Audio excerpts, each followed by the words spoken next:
cher internet yu syndicalisme.net ñoo ngi leen di nuyu di rafetlu saa su ne seen ànd ak ñeen nes gis ñu dikk ak yéen ci xibaar yi bokk na ci li ci gën a fës rek tolluwaayu mbas mi ci réewum Sénégal niki tey ji nag gis nañ yeneen doomu aadama boo xamante ni jote na ak mbas mi Covid 19 nag gannaaw 1136 tests yoo xamante ni def nañ ko 4 cas grave la ñu gis kenn nag néew nag wër na ak benn cas communautaire ñetti ñoo xamante ni ñàkk nañ seen bakkan ci bëccëgu démb Sénégal nag ba mu dooree mbir mi ak léegi lu tollook 1876 ñàkk nañ seen bakkan 14 ñoo nekk sous traitement ñuy jot a ñàkk nag toll nañ ci 1 281 691 doomi aadama mu nekk nag xayma ak mbas mi fii ci réewum Sénégal tukkee rek ci waa ministère de la santé et de l'action sociale. ñu wel xibaar yi addu ci wàllum politique wax rek ci investiture yi nga xamante ni président de la république Macky Sall moo ngi koy wàcc ci coalition Benno Bokk Yaakaar bu ñu sukkandikoo nag ci xibaar yi ñu jotee suñu naataango yi fare ci l'observateur la ñu xam ne rek mooy njiital Benno Bokk Yaakaar yooyu rek la mu bëgg rek moo di fexe rek ba tabbaat maire yi nga xamante ni ñoo la ñu duppee les maires sortants ci élection locale yi ñu daal di jëm ci atum 2022 moom président de la république nag la ko gën a sóob ci boobu le dogal rek bokk na ci résultat yi nga xamante ni ñooñee am nañ ko ndax jàpp nañu ñoo ànd ak ñoom ñëpp dañ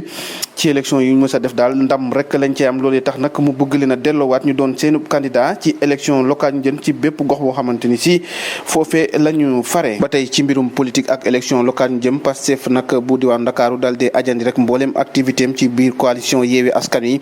loolee nag mu ngi judd rek gannaaw bi nga xamante ni ñoom waa Pastef la ñu nës rek moo di samp seenu candidat ci mairie bu Ndakaaru loolee nag la ñu gis ne daal la ñu bëgg moo tax daal ñu ne faaw rek ñu taxaw ngir amal loolee te nag si jamono joojee ñi seen naataangoo ñu si mel ni waa taxaw Dakar ñoom itamit loolee moo nekkoon seen nësër waaye nag ak ñàkk ab déggoo moo tax rek ñu daal di ajandi seen activité ci coalition Yewwi Askan Wi mel ni nag lay xeeñ ci coalition boobee neexagul ndax ci jamono ji nag gaayaa ngay tàmbale fëgg seen dënn di wane seen bopp ngir rek mun a tabb seen candidat ci élection locale ñu daal di jëm ci atum 2022 ñu wax ci mbirum yoon justice nag liberté provisoire bi nga xamante ni lankal nañ ko Kilifeu ak Simon ñoom nag rapport yooyu lañ leen toppee bokk na ci rek wàllum trafic faux visa ñoom nag faaw ñu xaarandi rek ci kanam ci biir kaso bi gannaaw bi nga xamante ni daal seen i avocat ñi leen di layel dugal nañ ab demande waaye nag demande boobee dañ ko mujjee lank ba mu set wecc kon nag ci jamono ji nag ñoom avocat yi la ñu xam le rek moo di daanu wéyal xeex bi fexe rek ba seen client yooyu mën a génn ci ndungu siin googee ñu nekk